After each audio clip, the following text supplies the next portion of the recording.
There's nothing like having lunch together, right? There's nothing like going to the water cooler together and talking some ish, right? It's just, you need that. And so while these technology tools are great, and while remote first is great, you still have to get outside. You still have to touch other people. You still got to have that real human interaction.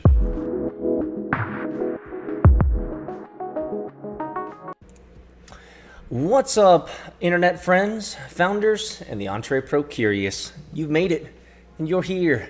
It's Venture Daily, news bits from a founder's perspective. We're always trying to make sure that you guys have fresh news that you can use every day, even if your host, which is moi, your host is not feeling too good. No, guys, nope.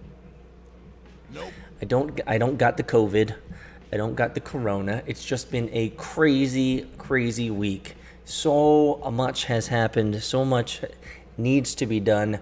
And there's just, I feel like there's 19,000 things that I need to juggle. And we're going to talk about that later today in today's episode in the final segment for founders and the community. But just so much has happened. So much has transpired. And there's just so much to do. That's the thing. It's like there's just so much to do now that we're in this new world order. This new world order where people are self-quarantining themselves and people are doing these social distancing. Some of you guys might have seen me doing some social distancing over the weekend, last weekend, but and going out using the Jeep, climbing mountains and stuff. But in this new world, in this new remote world, the rules of the game, the rules of corporate, the rules of work are changing before our very eyes. And to stay abreast to that, to stay up to date with that, to stay on the bleeding edge of that, to stay ahead of the curve, I guess that's probably the best way of saying it. To stay ahead of the curve is something that it's really important to me. It's something that I want to make sure that I'm going to do. And I have these checklists. I wrote down this checklist of things that I need to do in the morning because there's so much to do. Like I have mental checklists. Some of you guys know I have mental checklists at night that I go through with my wife before we go to bed. But today, guys, I had to put a checklist out because there's so much that I have to complete. But the world is changing before us, my friends, and I want to go over one simple article and then talk to you about what's going on. Obviously, you guys are hopefully checking out evo.af, my new private social network. It's public, but it's private, but it's public. You can join it at any time. So check that out. But let's go over this news article because I think it's important that we remember that the world is changing. The sands of time, the shifting sands of change have come upon us, guys, and we are now living in a new world order. And let's go over it. The title of this today is The Incredibly Simple Reason Why Working from Home Could Be Here to Stay. Now, as someone who's been working from home for a long time, and I head out of my little cave when I need to do consulting, but a lot of that's going online. For example, in the next week, I'm going to be doing another 2-day online course, which is it's fun. It's tiring, but it's fun on Agile and Scrum. But the world's changing. We have to change with it. So let's get into today's news article, and then I'm going to catch you guys up with everything that I'm doing, everything I'm thinking about. It's going to be a little bit like scrambled eggs, but you know what? I'm just glad you guys are here listening, and I'm glad to be a part of your day.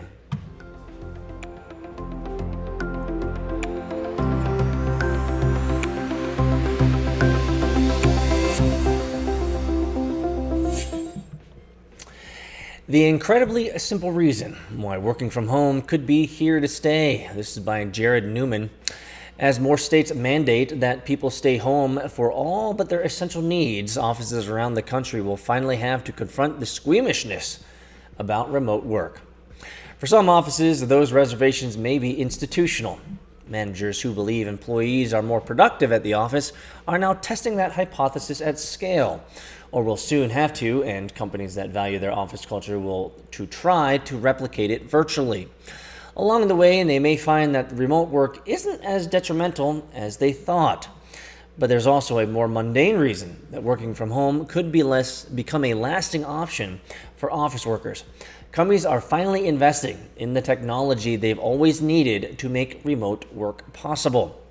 Investments that might have seemed superfluous before have now become necessary to keep their business running. We once assumed this shift would take place over 5 to 10 years, but now we are seeing that it's happening much faster, says Sagi Gadali, a co-founder and chief product officer for Perimeter 81, a company that helps businesses secure their networks for remote workers. Well, ain't that what it is, guys? Ain't that what it is? Is that now that we live in this new world order, this new world where remote first, everyone's working from home, and it's funny, I get text messages from people now and again, DMs from people now and again saying, oh, I'm so bored, oh, what's going on, oh, I can't do my real work. It's like, you weren't really doing work anyway at work. It was just an excuse to go into an office and, you know, enjoy the 2-hour lunches and these types of things. But now that these companies, because of this COVID and all of this, now that we're all doing remote, they have to buy tools. And now that they've invested in tools, this is actually a pretty simple argument. Now that these companies have invested in tools, they should kind of probably get their money's worth out of them and keep using them if they are effective. Now that's the question. Are remote tools effective? You know, I don't even know if I have the answer to that. All I know from a developer standpoint, engineering standpoint, remote works fine. Most other positions in a corporate company, I don't know. You probably didn't need those roles anyway. So there's a scramble to support remote work. It's easy to assume that sending workers home is trivial from a technical standpoint. Cloud services such as Slack and Google's G Suite are designed to be accessible from anywhere. So you might think workers could simply access those same services from their computers at home. But for many office workers, it's not that simple. Companies in the financial and insurance sectors, for instance, are dealing with sensitive data that can leave their own internal servers, and some companies that use proprietary apps that can only offer them within the office networks. While remote workers can sometimes use corporate virtual private networks, or VPNs, to access their office networks, sending everyone home requires more network bandwidth and expanded hardware to encrypt these connections. These offices don't necessarily have to pay for the network bandwidth to assume that everyone's coming in from the outside, says Thomas Hatch, an IT infrastructure expert who is the founder and CTO of SaltStack. Simon Migliano, the head of top research firm Top10VPN.com, says he's heard anecdotally that some teams were caught unprepared and have been rushing to stress test their VPNs to make sure they can handle the load. We know of at least one company whose VPN capacity is 8,000 users, Migliano says via email. Now they are over 5 times as many employees as that, and they're trying to connect with predictably frustrating results. Rob Smith, an analyst with Gartner, says he's been inundated with calls from companies that are now trying to put remote work solutions in place. He estimates that roughly 1/3 of all companies are ill-equipped to send their employees home, while another third had no remote work plan in place at all. You know, that's interesting. I can sometimes tend to forget that because I'm a remote first person and the companies that I build generally are remote first, is that many companies just have never thought of that. It's never been within their model, and they've never been required to even consider this idea of doing remote work. And so they don't have systems in place. They don't have plans in place. They don't have strategies in place. They certainly don't have technology in place. And so I wonder, for anyone out there in the YouTube land, leave a comment below. Let me know if one of the companies that you work for, the company that you work for is going full remote, or whether they're not even prepared for what's going on.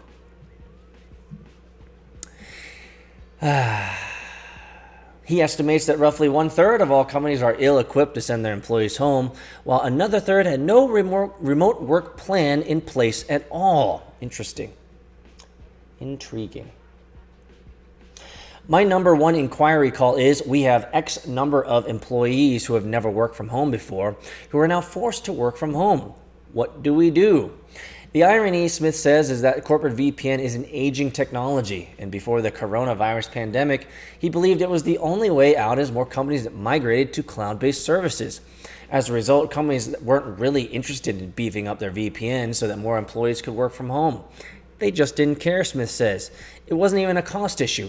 It was, we don't need it, or it's good enough what we have. Gidali's company, Perimeter 81, has also seen an uptick in demand. The company presents itself as a hybrid solution, allowing workers to access a company's internal networks and cloud-based services through a single secure platform. While it was onboarding about 70 to 80 new clients per month before the coronavirus outbreak, its rate of new clients has roughly quadrupled since.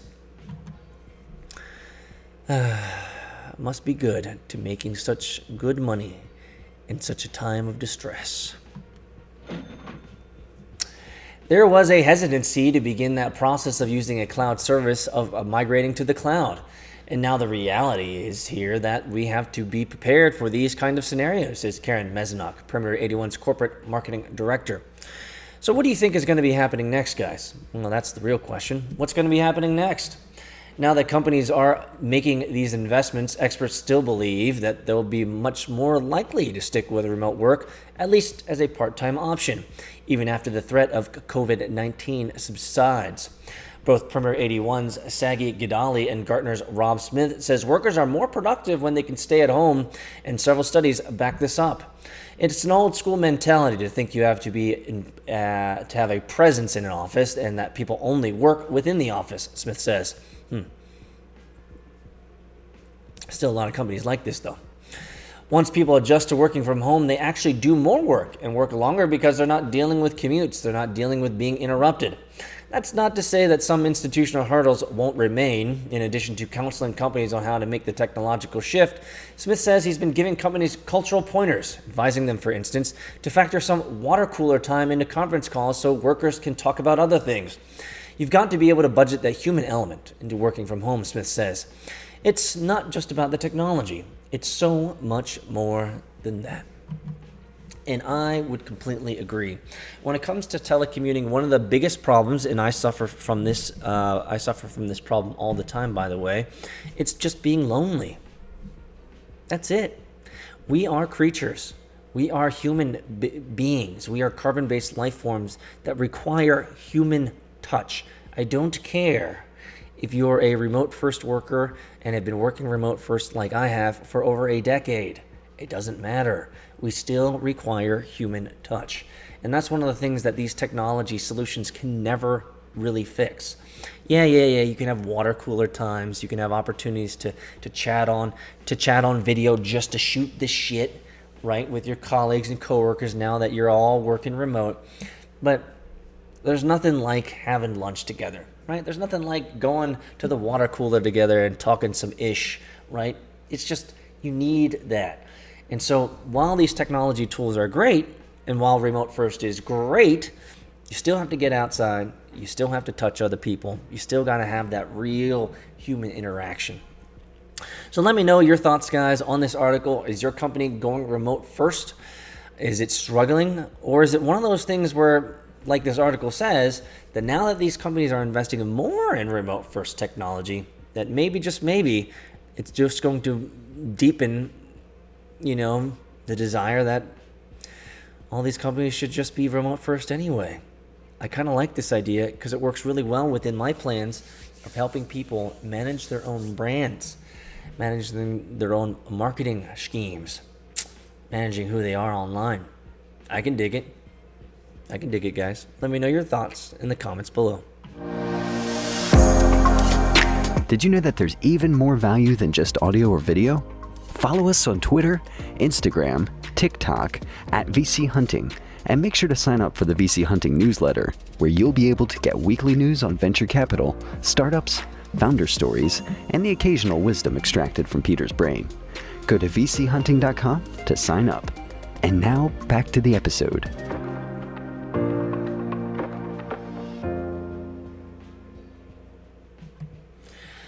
What's up, guys? Welcome back to Venture Daily, one of the fastest growing daily shows in all of venture media. I am here every day serving up content, reading news, and being present for my community. You know, I struggle sometimes, guys. I struggle actually a lot. I'm not going to lie to you guys. I struggle a lot. I struggle a lot with everything that I want to achieve. I struggle a lot with everything that I want to do. I struggle a lot with trying to find enough time in the day to do everything that I want to do. I also struggle, guys. I also struggle with focus, because as much as I know that focus is so important in a business, especially once you've figured out exactly what you want to hone in on, that focus is going to be a force multiplier in your business. And so, guys, I have so much going on that it's hard to focus, and I'm struggling with that, because there's so much that I want to build, and there's so much that I want to create, but at the same time I can't spread myself too thin. But also at the same time, I gotta keep making money. I gotta keep bringing the cheddar in. I gotta keep being the breadwinner, and creating things of value, and serving clients, and serving customers, and serving companies. And so there's just a lot in the air that's going on, and I'm really excited about it. But at the same time, it's just there's so much going on. So first and foremost, for the last couple of videos, and I'm going to start promoting it even more, is evo.af. Check it out, guys. It's my new public-private network of sorts. I'm going to be creating modules.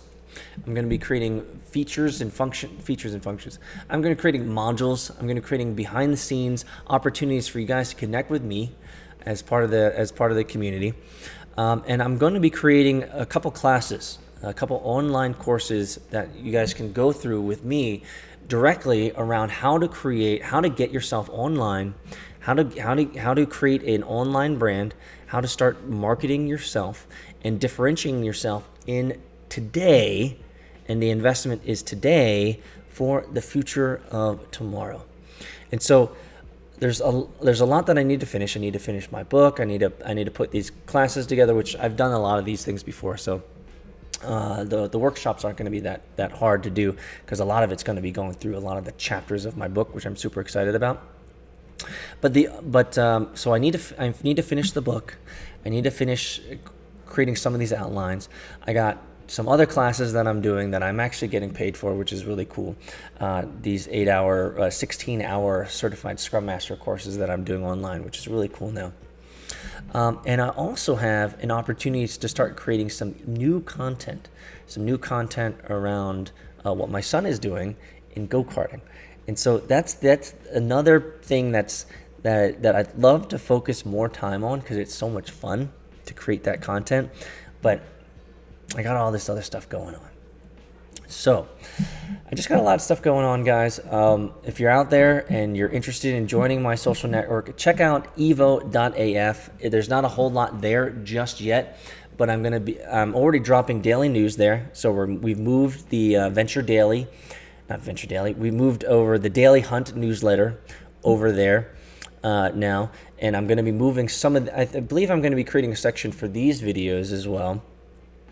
But the only ask for today, so today's Friday, guys. It's the final day of this week, this maybe second or third week of self-quarantine, depending on where you are. For some of you guys, it might be the first week of self-quarantine. I don't know where you guys are. But on this Friday, the only ask that I have is, if you let me know, send me a comment below, or you can post a comment or DM me at evo.af, or you can hit me up on Twitter at AgilePeter. Let me know if you would like a pre-published copy of my book. So I'm finishing it up. I got just a couple chapters to go, like literally just like two to go. Obviously, I got to do a full run through of it, and kind of, polish it up a little bit. But hit me up on evo.af or at AgilePeter on Twitters. Let me know if you'd like a pre-published version of my book. It won't be free. brother's gotta make a little bit. It's not, it wouldn't be free, but it would be a pre-published version. Just let me know. I'm curious as to anyone out there that's listening that might be interested in reading the pre-published book before it actually goes to my publisher, because once it goes to my publisher, then they're gonna have it under lock and key and controlled and all that stuff, except if you're out in China, because if you're out in China, you'll just take my book and translate it to Chinese anyway. Like they did with my last couple books. So I hope you guys have had a great week this week. Stay healthy, stay safe, guys. Let me know if you want a pre-published version of my book, and have a great and wonderful weekend, guys. I'll see you guys next week. Peace out.